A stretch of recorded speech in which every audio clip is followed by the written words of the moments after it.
Welcome aboard the Starship Enterprise. Today it's time to explore the astronomical vastness of space, which is only fair because it's always expanding. Space. It's so vast and endless. You'll see the most majestic sunsets you've ever seen. Exploring the vastness of space could take a lifetime. The oceans on Earth. They may be deep and wide, but they're nothing compared to the vastness of the observable universe. Imagine that.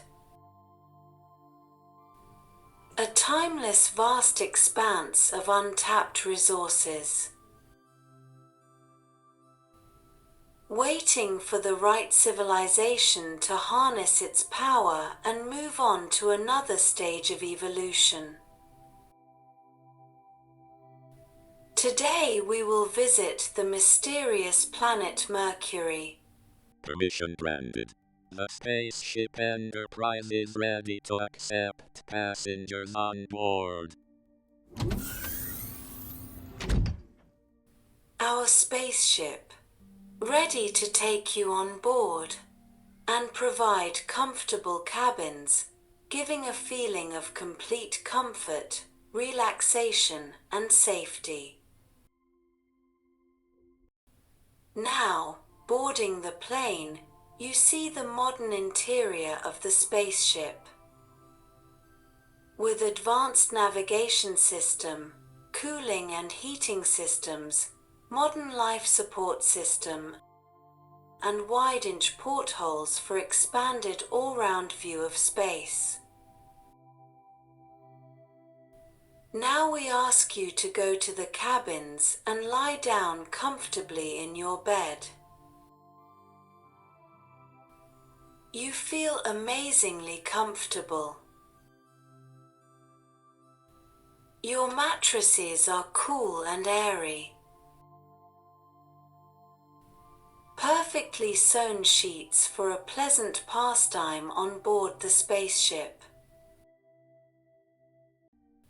Take a few deep breaths and exhale before the flight.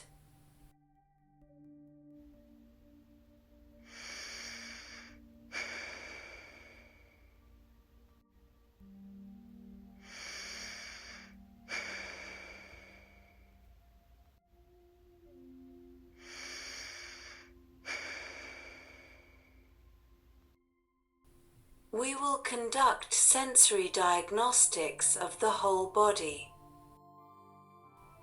It will help you gradually and consciously relax all parts of the body. Management of vital energy through the correct body position and breathing, which are controlled by the mind. Practice of fine-tuning the body and mind, harmonizing their states relative to each other. Harmonious state of soul and body for a long time. Charging internal batteries. And preparation for further flight. Sensor diagnostics started. 5, 4, 3, 2, 1. Launch. Relax the muscles of your legs. Feel the relaxation of your fingertips. How your legs lie in natural, comfortable positions and pleasantly touch your clothes, sheets and blankets. Inhale.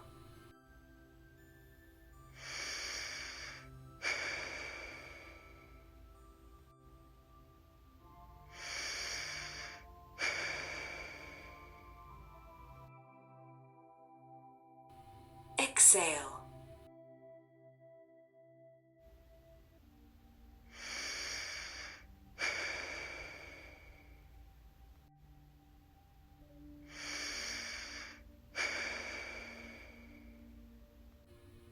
Relax your body.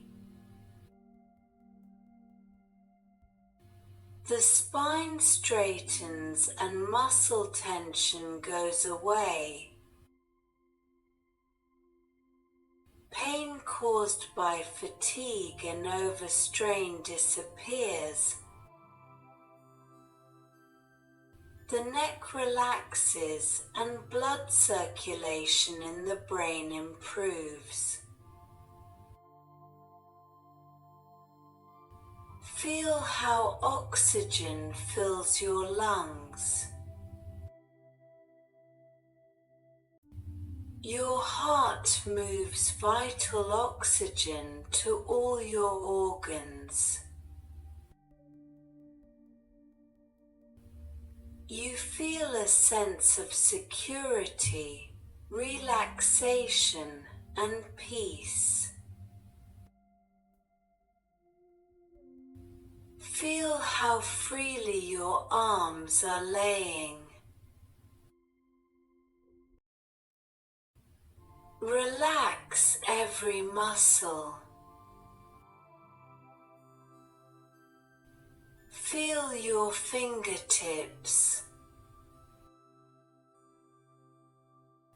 Feel freedom. Feel how a wave of relaxation reaches your head.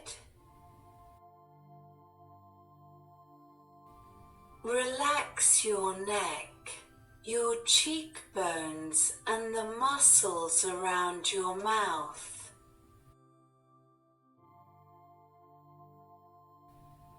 Relieving tension in the body. Feel how good you are.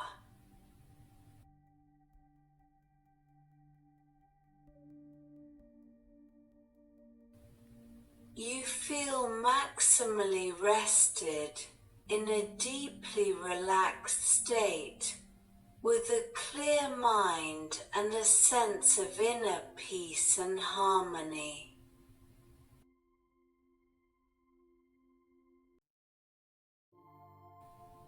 A complete absence of physical or emotional fatigue. Enjoy the moment. The process of sensor diagnostics of the body is complete. Preparation for launch. Launch authorized. 10, 9, 8, 7, 6, 5, 4, 3, 2, 1.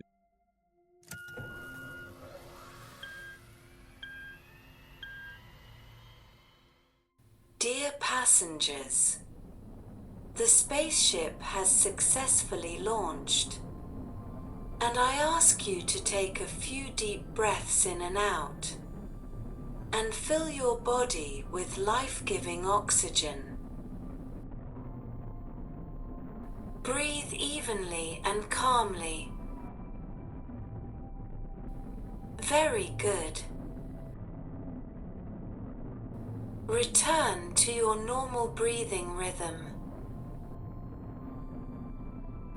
and enjoy the beginning of an exciting journey into the universe. We have left the Earth's atmosphere. Look out the portholes. You see the endless black sea and the stars. There are many more of them than it seems from the ground. Here they are, brighter, and they do not blink. We are slowly rotating, bathing in the solar stream. Stars are everywhere. Above, below, to the left,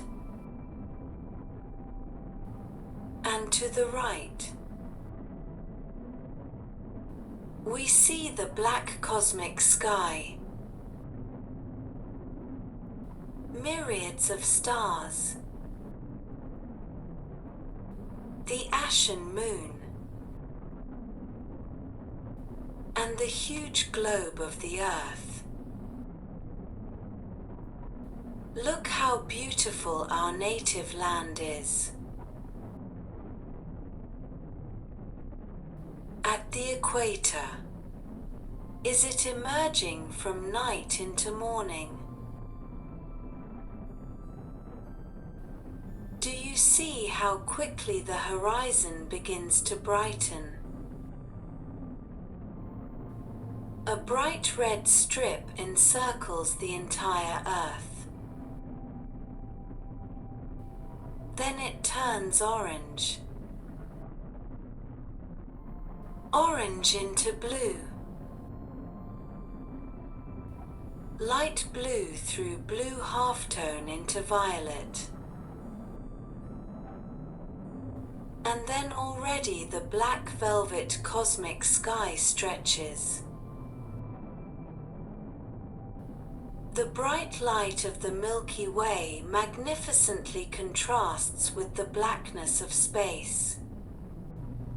What unearthly beauty the bright stars seem like halos and the rest of the Milky Way in the night sky. Not far from the Sun is the first planet of our system and the first planet that we will visit on our spacecraft, Mercury. Now we are at a distance of 35 million miles from the Sun. Look out the window. You see a beautiful grey planet so similar to our satellite, the Moon. The color of the planet is accurately conveyed by the shade of liquid silver. A fascinating sight appears before our eyes. The planet shimmers with all shades of grey and has dark spots of all tones of sea azure in the craters, where ancient mysterious deposits of ice lie. This is a tiny world with a crater surface and a weak atmospheric layer. It hides many unusual features. Pay attention to the sunny side of Mercury. The temperature is 800 degrees Fahrenheit. It is a dancing element, the embodiment of living energy. Its flame sways as if invisible hands are leading an endless dance. The shades of fire change from bright yellow to deep red, like an artist's palette. The night side like a dark, silver abyss, calling to itself and beckoning the cherished rays of the sun. No down jacket will save you from the frost. The atmosphere is not enough to provide protection or retain heat, so there is no life. Mercury does have a thin exosphere in which calcium, magnesium, sulfur, and sodium can be found. These elements can change depending on the distance to the Sun. All changes are based on the amount of incoming sunlight. Mercury can boast not only of its proximity to the only star in the solar system, but also of its eccentric orbit itself. All this speaks in favor of the general theory of relativity. Mercury is devoid of a system of rings and satellites. In this loneliness, only Venus keeps him company. Is there any prospect for life on Mercury? In order for life to be comfortable in the solar system, certain parameters are necessary.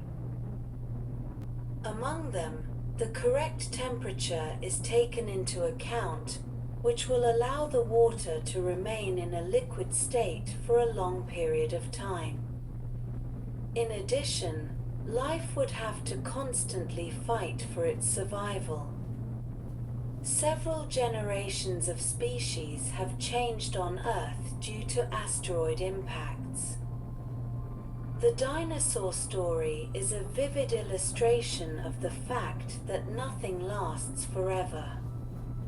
The photographs of Mercury sent by the Marine 10 and Messenger spacecraft showed a huge number of crater formations. This was an intense attack 4 billion years ago. Any impact could have been fatal for possible creatures.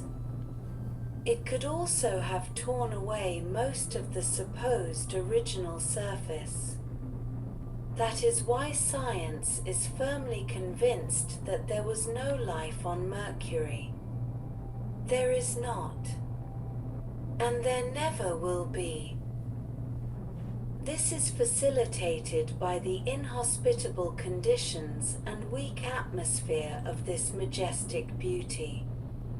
The planet Mercury has attracted the attention of people with its rapid visible movement since ancient times. That is why it was called Mercury. This is what the Romans called the Greek god Hermes, the messenger of the gods.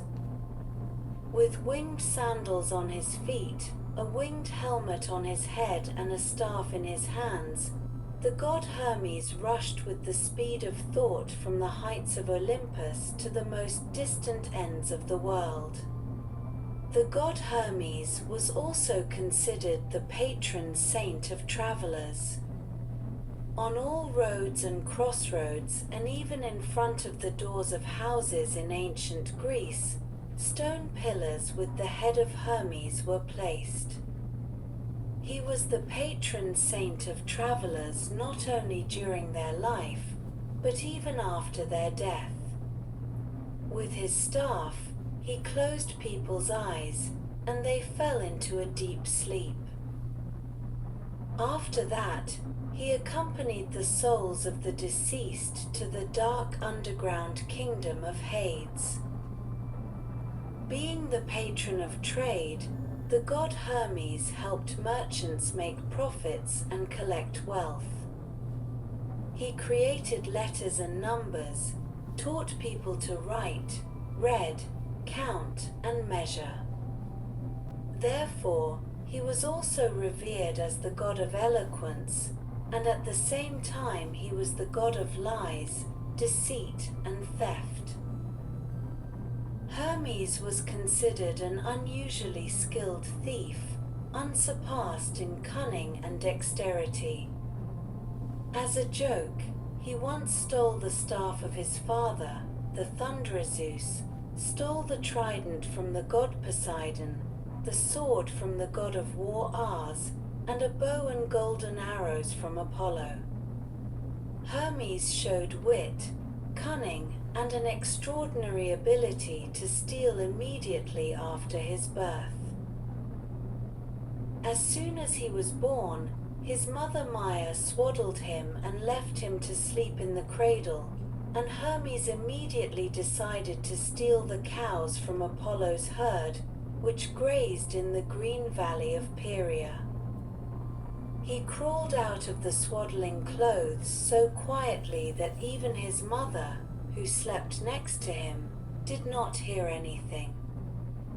Like a whirlwind, Hermes rushed to Pieria, selected 15 of the best cows from the herd and, tying branches to their legs so that the cows would sweep away their tracks as they walked, drove the spoils to the Peloponnese. By evening, he and the cows were already in Boeotia. There at a crossroads, he noticed an old man sitting. Hermes offered him to choose and take the best cow for himself, but on the condition that the old man would not tell anyone that he had seen Hermes leading the cows along the road.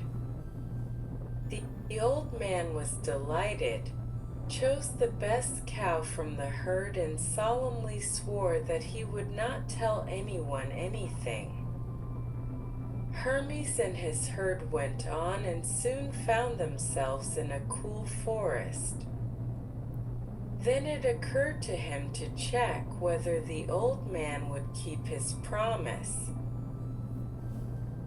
He changed his appearance and, taking several cows and leaving the rest to graze in a grove, he came back to the old man by another route and asked him, "Tell me, grandfather, have you seen a boy passing by here with cows? If you tell me the truth and show me which way he went, I will give you 2 cows." The old man was delighted at the opportunity to receive 2 cows and, without remembering the promise he had made, told them that a boy with cows had recently passed along this road and headed towards that forest. Hermes turned green with anger and turned the old man into a rock, so that he would remain silent forever and remind everyone that a man who has given his word must never break it. After this, Hermes continued on his way and led the cows to Pylos. Having reached there, he sacrificed 2 cows to his father Zeus and drove the rest into a cave so that they had to back away. Thus, the tracks of the cows showed that they were leaving the cave and not entering it. After this, Hermes quickly returned to his mother, wrapped himself in swaddling clothes, and fell asleep as if nothing had happened. When his mother understood the reason why her son had not been with her for so long, she began to reproach and scold him for this prank. She reminded him of Apollo's well-aimed arrows, with which he punished the guilty. Hermes calmly answered his mother that he was not afraid of Apollo at all. If Apollo decided to offend him, then Hermes would rob Apollo's sanctuary at Delphi in revenge. A little time passed, and Apollo appeared to demand his cows. Hermes pretended to be asleep in his cradle, but Apollo woke him up and began to ask where the boy had taken his cows. The adult god argued with the young god for a long time, but Hermes stubbornly insisted that he had not seen any cows and did not know where they could be. Hermes' mother intervened, and finally Apollo simply pulled the boy out of the cradle and forced him to take him to the cave to get the cows from there. They walked for a long time, and only in the evening did they reach the right place. Hermes, having shown Apollo the cave, sat down on one of the hills and began to play the lyre he had made himself. The gentle music charmed Apollo, and he forgot his anger. He gave Hermes his cows in exchange for the lyre. Thus Apollo received the lyre, which he subsequently often played and entertained people. And all over the world in his winged sandals, the young Hermes flew at the speed of thought, the messenger of the Olympian gods, the patron of travelers, merchants, thieves, deceivers, and orators. Dear passenger, our flight is ending. We ask you to stay in your warm, comfortable, soft beds and watch the beautiful galaxy and the mysterious silver planet Mercury moving away. The Milky Way will still beckon us to fly, and we will definitely return here. Thank you for the flight on our spaceship. Sweet dreams to you.